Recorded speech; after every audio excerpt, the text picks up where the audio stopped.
34 years of age, I was raped by my father's best friend, Deacon H. The deacon was always creepy to me because he looked at me, even as a child, in a very weird way. And he spent a lot of time in my parents' bedroom when my father was away.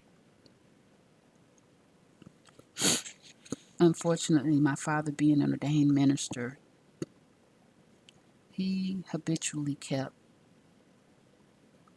people that had serious criminal histories around his family because he believed that it was his ministry, that through him God was going to save or change these people. I don't ever recall any of the people who ever victimized myself or my friends being changed.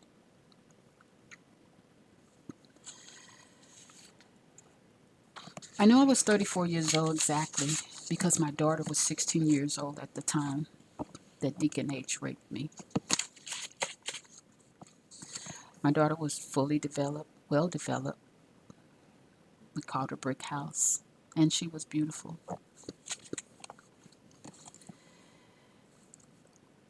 And Deacon H came home one night. Actually, I was living with my parents after my divorce back in Kansas City. And my father gave Deacon H a key to his home, a newly built home in a nice subdivision in Kansas City, Missouri. Built from what they say, the ground up, but I prefer built by design. The house was immaculate from the outside, but there was a lot of hell going on the inside. My parents were going through divorce. I was divorced. My younger brothers were out in the street. There's a lot going on.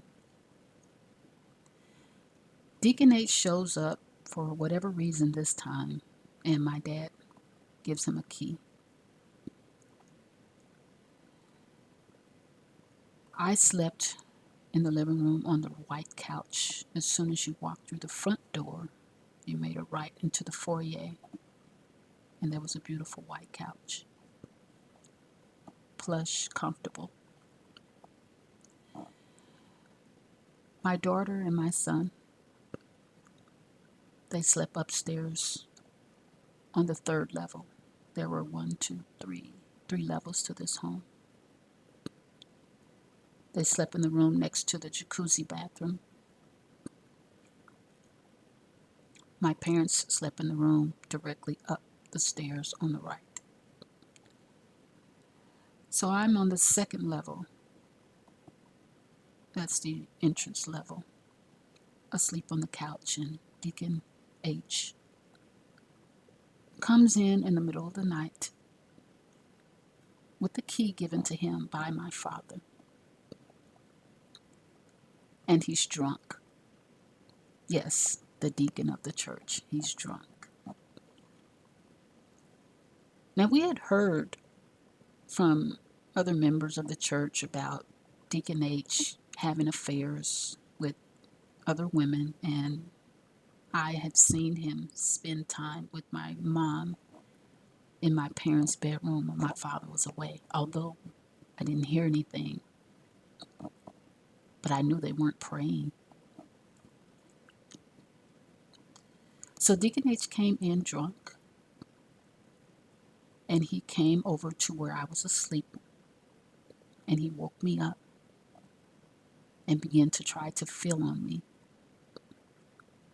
He began to try to touch my breasts, put his hands between my legs, and I'm pushing him away, but not trying to startle anyone in the family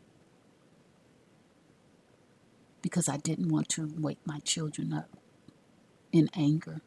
We were already going through something, and I just wanted to keep the drama out of their life.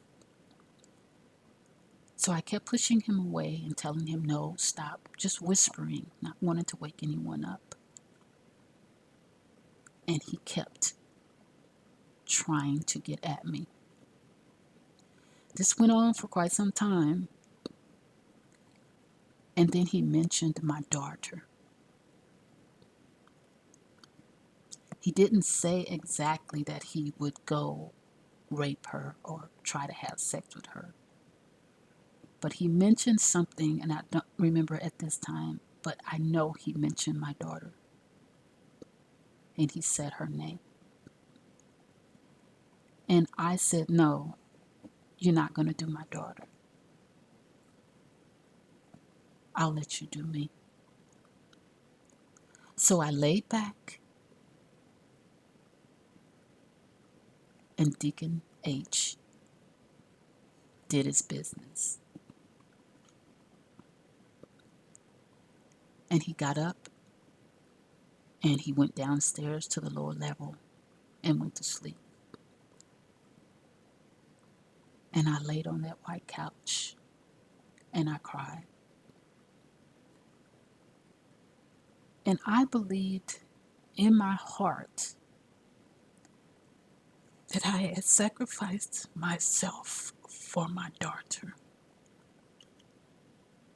I didn't feel anything. I didn't enjoy it.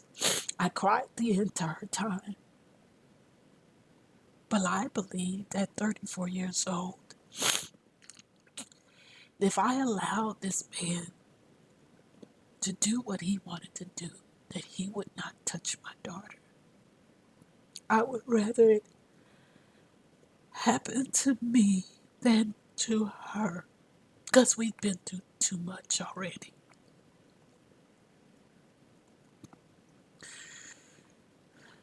The next day, I told my father, unlike when TT raped me, I told my father what happened. And my father said to his daughter, you know you wanted it.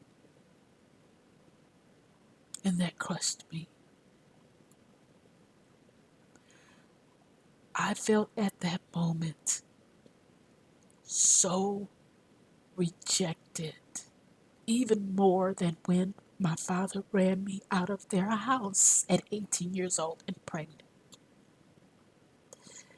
So rejected. That was more traumatizing than the actual rape.